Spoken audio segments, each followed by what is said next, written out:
Muy buenos días, queridos seguidores de la Comuna de la Palabra. Esta ocasión, a sugerencia del maestro Óscar Menéndez Zavala, gran maestro documentalista y cineasta de nuestro país, que ha trabajado desde la década de prácticamente los 50 para acá, pero más bien desde los 60, cuando en el CUEC, que ya no existe, el Centro Universitario de Estudios Cinematográficos, que se trabajaban algunas cuestiones para poder asegurar la posibilidad de la realización del cine y documentales. Óscar Menéndez me ha sugerido que cada viernes tengamos un programa de entre 30 y 45 minutos dedicado al cine en América Latina. Empezamos la semana anterior con un material dedicado al cine latinoamericano y un homenaje a Gabriel Retes, pues recientemente falleció, aquel que hubiera hecho la película El Bulto, entre otras. No quiero dejar de señalar que el día de hoy vamos a hablar un poco de un país, aparentemente una isla dentro de Sudamérica, pues es el único país del cono sur que no es hablante del castellano. Por ser hablante del portugués se ha permanecido un poco al margen de la dinámica cultural nuestra, lo cual no quiere decir que no tengan la propia. Han tenido teatro, cine, poesía, música, carnavales y toda una gran vida. No quiero también dejar de señalar, como cada semana hago, y cada programa, que aún pervive la deuda histórica de Estado con respecto a los 43 estudiantes desaparecidos en contra de su voluntad de la Escuela Normal Rural Raúl Isidro Burgos de Ayotzinapa, y persiste la mentira histórica como verdad mostrada por el gobierno. Aún no tenemos otra explicación. No quiero dejar de enviar un saludo fraterno a Angélica, que en el Día de las Madres manifestó públicamente que sigue buscando y esperando la aparición con vida de su hija Viridiana Naid, desaparecida hace más de 7 años en contra de su voluntad. No quiero dejar de señalar en estas circunstancias lamentables de un coronavirus que nos ha puesto en riesgo con el sistema de salud, que hoy 15 de mayo, Día del Maestro, es necesario felicitar a todos los que hoy son maestros, a todos los que desde su casa realizan la labor docente a pesar de esta coyuntura, y a quienes por circunstancias de tiempo, edad y lugar ya no ejercemos la profesión, pues ya nos jubilamos. Pues también los felicito porque cumplimos un papel histórico en la formación de otras jóvenes generaciones. El día de hoy ya señalaba, puedo mencionar al poeta y músico Vinicius da Moraes, que hubo escrito La chica de Ipanema o La garota de Ipanema. Puedo hablar de Jobim y lo que es Orfeo Negro, para una película también que se llama Orfeo Negro brasileña, de lo cual seguramente el buen Óscar Menéndez nos hablará. Y puedo mencionar a Jorge Amado en la literatura, puedo mencionar grandes cantantes importantes de Brasil, infinidad de ellos de la bossa nova, que no la bossa nostra que agarraron los Les Luthiers, que ya se han fallecido 2 colegas de ellos. Y naturalmente, para no robarle la palabra a Óscar, porque él es el experto en este asunto, que nos pueda dar una introducción de por qué Brasil, qué cine ha producido Brasil, además de Orfeo Negro y la parte final dedicada a los 4 días de septiembre. Y adelante, mi buen Óscar, no sin dejar de agradecer tu tiempo y tus aportaciones. Bueno, es muy importante darnos cuenta de lo grande que es Brasil, ¿no? Territorialmente, ¿no? Pero Brasil, pues es una gran nación, ¿no? Con todos los problemas que tiene, es un país muy grande, lleno de contrastes, lleno de y bueno, comparado con México, Brasil tiene 209 millones de habitantes, mientras en México tenemos 127 millones de habitantes. O sea, la mitad sí nos doblan en habitantes, ¿no? Pero ¿qué significa esta gran concentración de millones de habitantes en Brasil y México? Bueno, significa que tiene también un gran mercado en el cine. Yo quisiera la primera película brasileña que vi en 1957 en el cine Metropolitan. Yo estaba muy joven, desde luego, pero me marcó la película que vi para toda la vida, que fue O Cangaceiro. Esta película fue la primera película que le dio la vuelta al mundo y supimos que pasaba en Brasil con el Sertão y con las historias de bandidos en el Sertão, en el noreste brasileño. Una gran película que ganó premios en Cannes. Ahí se abre el cine brasileño al mundo. En el 57 la película es comprada por todos los países y bueno, llega a México también. Y esa exhibición que yo vi en el cine Metropolitan, allá en la calle de Luis Moya, en México, me dejó marcado. Me acuerdo de la música de la película, todavía la puedo cantar.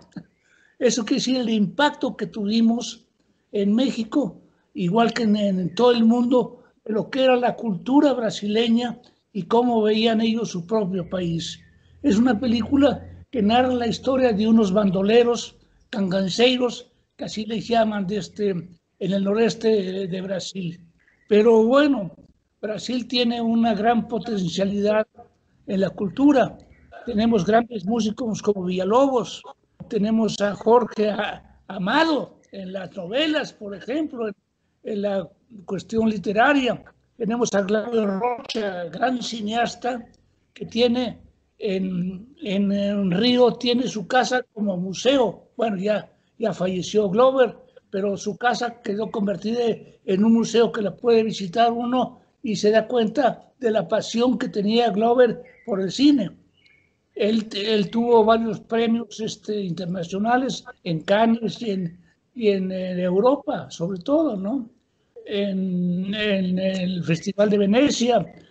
Y eso me hace recordar a mí que los brasileños respetan mucho a sus personajes culturales. Por ejemplo, aquí en México, la casa del Indio Fernández, que está en Zaragoza, en Coyoacán, quiso ser pues la casa que recordara a un cineasta, ¿no? Mientras vivió Adelita, la hija del Indio Fernández, se trató de crear un museo del cine ahí con un autor importantísimo como fue el Indio Fernández. Pues no se hizo nada de esto. Pero en Brasil sí tienen memoria de sus cineastas, así es que allí nos ganan los brasileños en tener respeto por los cines, por los cineastas. Bueno, aparte de Glauber Rocha está Oscar Niemeyer, el gran arquitecto que hizo toda una ciudad nueva como Brasilia.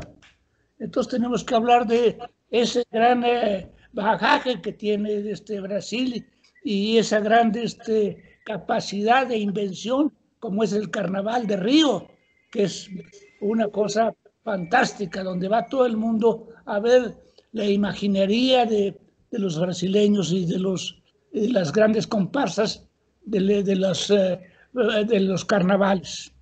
Bueno, pero de todas maneras, regresemos un poco a las grandes películas que nos han enseñado los brasileños. Dios y el Diablo, en 1964, gana la Palma de Oro en Cannes. Es una película de Glauber Rocha. Entonces también está grandes películas como Orfeo Negro, está Río 40 grados, una película de los años 50, 60 de Nelson Pereira. Está Orfeo Negro, está Tropa de Élite, está Bueno, las películas en Brasil realmente tienen un sustento económico, ¿no? Por ejemplo, cuando pasan de Tropa Elite, lo ven 10 millones de espectadores en 3 semanas. Eso habla de un público que le gusta el cine en Brasil, ¿no? Entonces, bueno, ahí tenemos que decir, Brasil es una potencia en el cine. Bueno, ahora con el gobierno que tiene, pues es muy difícil hacer este cine tan potente que hacen los brasileños, ¿no? Pero en fin, vamos a nosotros hablar sobre una película muy importante, ¿no? Que es Oscar, 4 días de en septiembre. septiembre. Oscar, quisiera solamente hacer 2 preguntas que me parecen cruciales. La relación de la música y el cine. Orfeo Negro, por ejemplo, trascendió solo el área que llegaron a cantar en muchos lados de Jobim, de la película, además de la trama de una versión muy clásica pasada a las condiciones de Brasil, la bossa nova. Hablar de la milonga, que uno pensaría que solo corresponde a Argentina. Jaime Caetano Brum tiene una serie de milongas en portugués brasileñas de una estatura fenomenal. Y naturalmente mencionaste a Héctor Villalobos. ¿Sabes si la música de Villalobos ha participado o ha sido considerada como, por ejemplo, la música de otro gran músico latinoamericano, Silvestre Revueltas, hermano de nuestro querido y bien estimado Pepe Revueltas, que sirvió para muchas películas? No lo sé de Villalobos. Algo sabrás. Y naturalmente, esta idea de Orfeo Negro, ¿de dónde viene? Porque es un peliculón que quedó en esa época y sin embargo, a la larga, hizo que más allá del fútbol trascendiera musicalmente. ¿Qué puedes decir al respecto? Bueno, mira, Orfeo Negro en primer lugar es una producción brasileña francesa. O sea, se ocupaban los franceses de ir a Brasil a ver esta historia tan interesante de Orfeo Negro. Y claro que fue un éxito internacional, totalmente. La película corrió por todo el mundo. Entonces, bueno, esto le da más valor todavía al cine en Brasil, ¿no? Porque le permite expandirse en todo el mundo, ¿no? Entonces el cine en Brasil se ve en los 5 continentes. Yo creo que ahí los brasileños son muy inteligentes para su comercio, ¿no? Entonces tenían un muy buen plan las autoridades culturales y diplomáticas de Brasil para introducir ese cine, el cine de ellos en todos los países. Y gracias a esa política que no la tiene nuestro país, nosotros verdaderamente sufrimos con la distribución del cine mexicano. Y si no se ocupa ahí un buen productor, exhibidor, de mandar las películas fuera, pues no nos conocería nadie. Claro, la primera etapa del cine mexicano se conoció en todo el mundo. Yo me encontré en África gente que me preguntaba por Cantinflas. O sea, los africanos conocían el cine mexicano. Te voy a dar un dato, mira. Noemí, mi esposa, sabrás que vivió un año en Argentina estudiando. Pues allá un amigo la invitó a ver, allá en el Rancho Grande, como una obra maestra. Se veía ese cine de esa época en todo el mundo. Bueno, eso es un asunto muy complejo, la distribución. Pero bueno, a mí me interesa mucho hablar sobre esta película brasileña que fue producida el evento de la película fue en 1969, de la historia del rapto del embajador norteamericano en Río. Y hasta 1997 se hizo la película.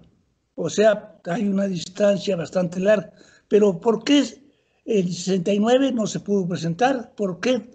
Porque fue la época de las dictaduras más duras que ha tenido Brasil, la dictadura de los generales y coroneles, que acabaron totalmente con las organizaciones democráticas que tenía Brasil, y realmente el país vivió una dictadura que te encontrabas tú brasileños en todo el mundo refugiados. Salió la gran éxodo de muchos brasileños que eran obviamente gente de cultura, gente política, en todo el mundo. O sea, Argentina, a México, a Francia, estaba lleno de refugiados brasileños en 1969. Y es cuando sucede la historia, esta gran historia de Bruno Barreto, que fue el director de esta película. Pero esta película fue hecha en 97. En 97 se juntan los grupos militantes para hacer la película. Entonces fue una producción un poco, bastante, una producción independiente, fuera del contexto comercial. Tenían que recordar ellos la hazaña de haber prestado al embajador gringo para liberar a los presos políticos que estaban en tortura en ese momento. Lo estaban torturando. Entonces, con el secuestro del gobernador, logran sacar a los presos políticos en muy malas condiciones y ponerlos en un avión que los lleva a México. Aquí a México en 1969. Y curiosamente, yo conocí a uno de ellos que fue editor de una de mis películas, que venía en esa camada de presos políticos liberados, Yao Gutiérrez, que vive en México todavía. Entonces, bueno, ¿y qué pasa con esos presos políticos? Bueno, esos presos políticos salen de Brasil, llegan a México, se quedan algunos acá, otros van a La Habana, se asilan en Cuba, y otros se van a Argelia. Entonces la historia es una historia muy, muy realista, ¿no? Muy de un hecho fundamental en la política de Brasil, ¿no? Es una historia real en que uno conoce los personajes. A mí me toca conocer uno de los personajes que viene refugiado a México, ¿no? En 69. En 69 llegan a México.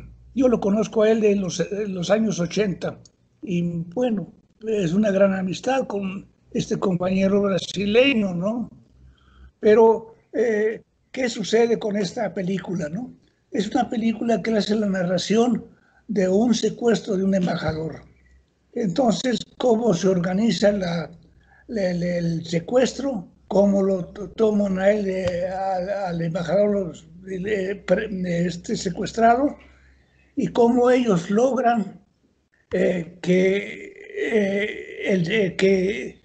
cumplan el intercambio del embajador por los presos políticos brasileños.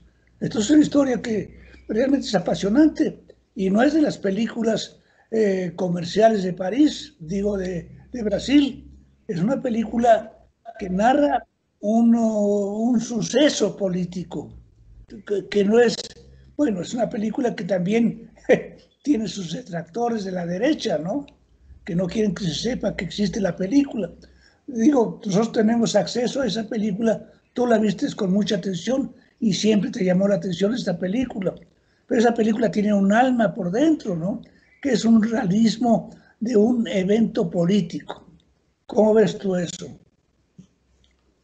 Mira, realmente cuando por vez primera vi la película, yo ya había leído 3 libros de Carlos Marighella.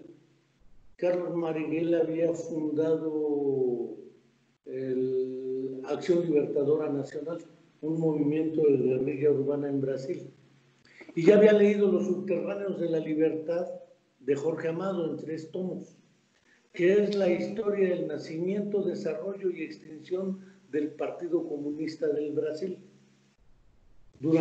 Antes, durante y después del golpe de Estado del 64.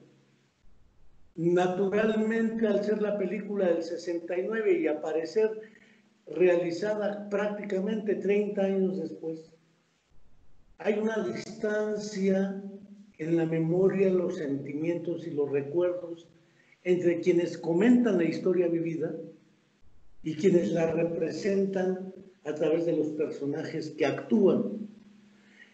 Y a mí lo que me asombró es que la distancia entre lo vivido en 1969 y lo representado prácticamente 30 años después no es muy diferente. Te conmueve la película, te conmueve no solo por la ingenuidad, por la buena voluntad, por el compromiso de los jóvenes, que eran muy jóvenes en ese tiempo, y naturalmente los errores que cometen en la realización de su actividad. Finalmente también los detienen a ellos, los torturan y salen después en otro intercambio. Es curiosa esa historia, no solo en Brasil, en América Latina. Pasó en México con las acciones de Genaro Vázquez Rojas, que realizó ese tipo de operaciones en las cuales sí fue liberado tu primo, Mario Menéndez Rodríguez, que naturalmente fue intercambiado también.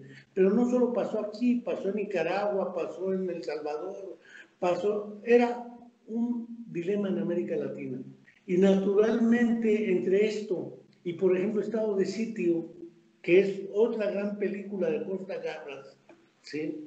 Que es el otro secuestro, el del representante de Estados Unidos con otros 2 embajadores por la guerrilla Tupamara, que después el propio, digámoslo así, Pepe Mujica se echó 12 años de tortura y aislamiento, o la misma expresidenta del Brasil estuvo presa y fue guerrillera, pues sí marca parte de una historia que no solo Jair Bolsonaro, actual presidente de Brasil, sino que muchas voces han tratado de acallar como si no hubiera existido o como si su existencia fuera obra de locos, ingenuos y enfermos de poder. Creo que la película en ese sentido a mí me sedujo mucho por su naturalidad.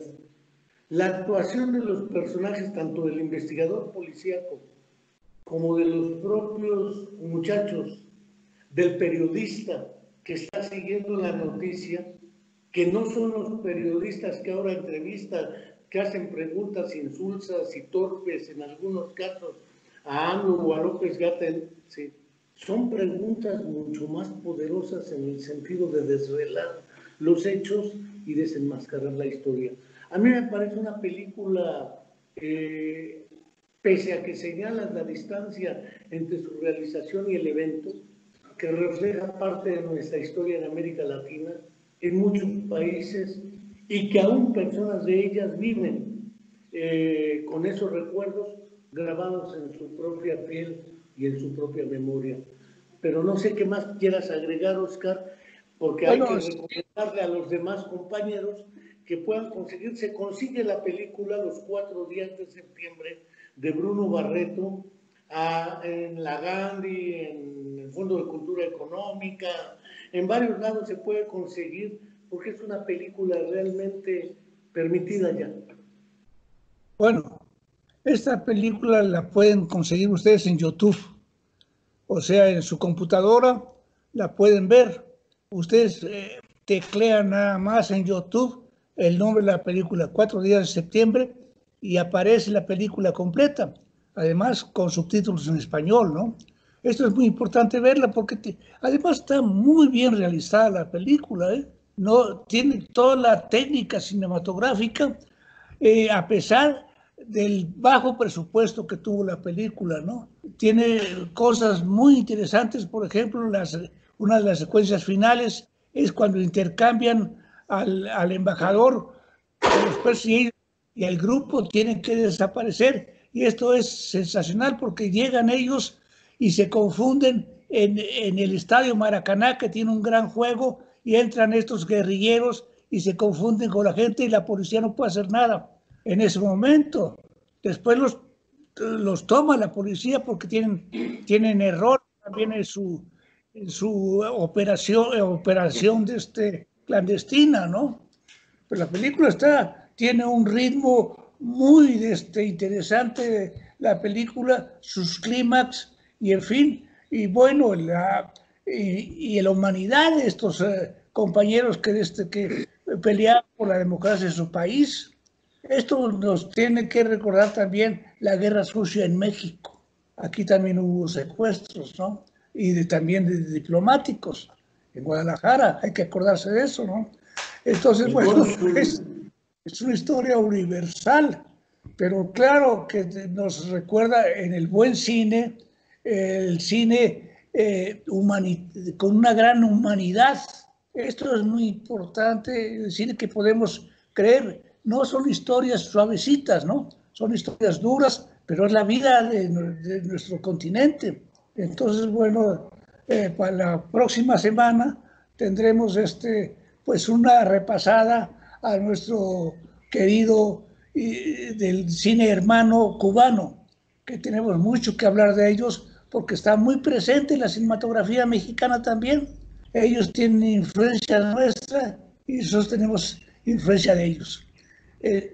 Vamos a hacer el próximo programa, pues un recuerdo y tener la memoria de este cine tan importante en América Latina como fue el cine cubano, como es el cine cubano actualmente también. Es un cine vivo, a pesar del bloqueo de los pinches gringos, ¿no? Los cubanos siguen haciendo cine y mandándonos los mejores médicos para ayudarnos en nuestras pandemias. Bueno, Cuba es excepcional, ¿no? En todos los sentidos. Y además, pues muchos de nosotros hemos estado en Cuba en sus festivales y tenemos grandes amigos en Cuba que nos han ayudado mucho también en nuestras labores clandestinas. Afortunadamente existe Cuba y existe el cine latinoamericano, gracias a los cubanos también, ¿eh? Eso hay que ver el gran refugio de los cineastas latinoamericanos y el gran apoyo que siempre recibimos de Cuba. Pues Óscar Menéndez, no quiero dejar de agradecerte esta sugerencia de ir sacando cada viernes entre 30 y 40 y algo de minutos una descripción e invitación al cine latinoamericano. Decía, habíamos empezado ya con una visión más o menos general, tal vez después vayamos por directores, Miguel Itín. La vez anterior hablamos del Chacal del Nahuel Toro, ¿sí? Hoy no hablamos del Sargento Getulio, que también es brasileña. De los cangaceiros hay bastantes películas que son bastante impactantes y naturalmente ha sido, creo yo, una buena oportunidad presentar y preparar para el próximo viernes a la misma hora por el mismo canal de YouTube, La Comuna de la Palabra, a través de nuestra página en vivo de Facebook, y después la subiremos al mecanismo de la página de YouTube, esta grabación, para que todos vean de viva voz y en tu rostro cómo estamos presentando esta circunstancia. Muchas gracias y hasta la próxima, y gracias a nuestros seguidores.